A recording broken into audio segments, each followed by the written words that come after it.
Hi guys, welcome back from spring break. I hope you all had a restful time, but now we are ready to get going again. So, this week is going to be a lot of review, a lot of things that you should have been practicing already, but we're gonna review them so that we know what we're doing. So, this video is going to go over 37 and 38 from page 13 in the band book. We're not going to do 39 in this video because we should have done it, and there is another video already that goes over London Bridge. So please practice London Bridge, but look at that video. I don't need to make the same exact video for a second time. So, as I said, this video we're going to go over 37 and 38. So we're going to start with 37. Now, the music you're seeing in front of you is flute music. We're going to play the flute today. But again, it doesn't matter which instrument I'm showing, what I'm playing, it's all the same. So we're going to take a look at 37, climbing higher. And in climbing higher, the very second note, we should be pros at this note by now. This is the note from your 6-note scale. And if you don't already know that note, I'm a little worried, to be honest. But go back, look in your book if you don't remember it. Or really just look up in this box. So we know that note. It comes up a few times. Squiggly line is a quarter rest. We're going. We have our low note that we should know from page 12. Flutes, this is an A. Clarinets and trumpets, you have your B. Saxophones, F sharp. Trombones, an A. We're going. And then the only other thing in here we might be unsure of is that curved line. And remember that curved line is called a tie. It combines the two notes together to make one longer note. And here you can see we have a half note tied to a quarter note. So a half note normally gets 2 beats of sound, and it's tied to a quarter note that gets 1 beat of sound. And hopefully we all know 2 plus 1 equals 3. So that note, that B flat on the flute, is going to be 3 beats long, and it would sound like this.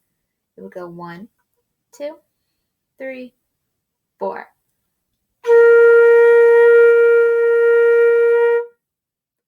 3 beats, so just shorter than a whole note, which gets 4 beats, but longer than your half note. So now I'm going to play the entire song for you.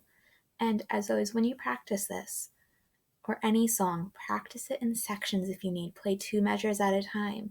But hopefully we already practiced the song before break, so it shouldn't be that difficult. So I'm going to play the entire song for you on the flute. If you have your instrument, take it out, play along with me. If not, listen and just follow along and play it later. So we've got 1, 2, 3, 4.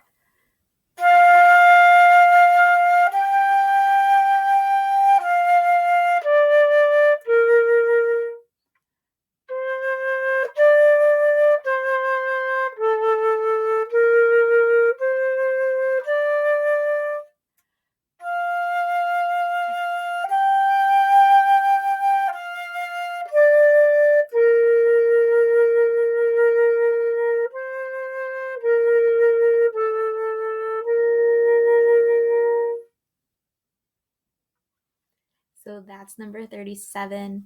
Just watch out for that third measure with that low note, the fourth note, and make sure you play that correct and make sure you do the tie correctly. But now we're going to move on to number 38, more eighth notes.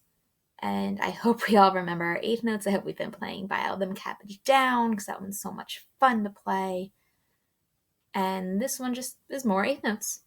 So first thing we're going to look at is our time signature, which is no longer 4/4. Now you see 2/4, which again means 2 beats in every measure, which is why the measures look shorter. And then in this very first measure, you will see a quarter note and then 2 eighth notes. And remember, when we count eighth notes, we add the word and. So this first measure, you've got 1 and 2 and. Your eighth notes are twice as fast. 1 and 2 and. And when I play that,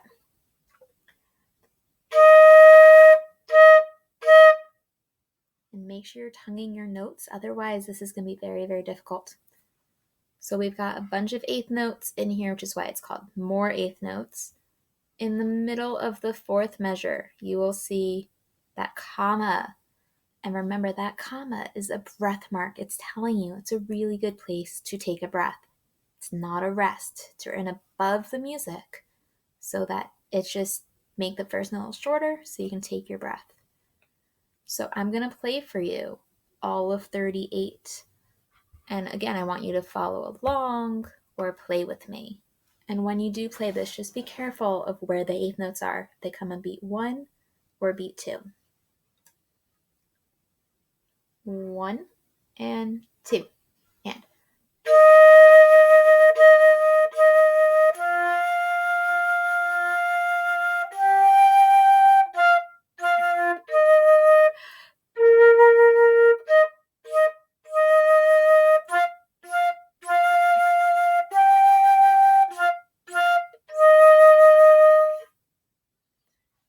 So as I said, just watch out. The eighth notes change from beat 2 to beat 1, which we might not be prepared for. And make sure you take that breath in the middle. So that was your review of 37 and 38. Make sure you go practice them. Go back, watch the video that already exists for London Bridge, and play it as a duet with me. I have both parts in that video so that you can do that. So yeah, I hope you're doing well. I hope we enjoyed spring break, and now we're back at it and we're going to start practicing again. So I'll see you guys in the next video.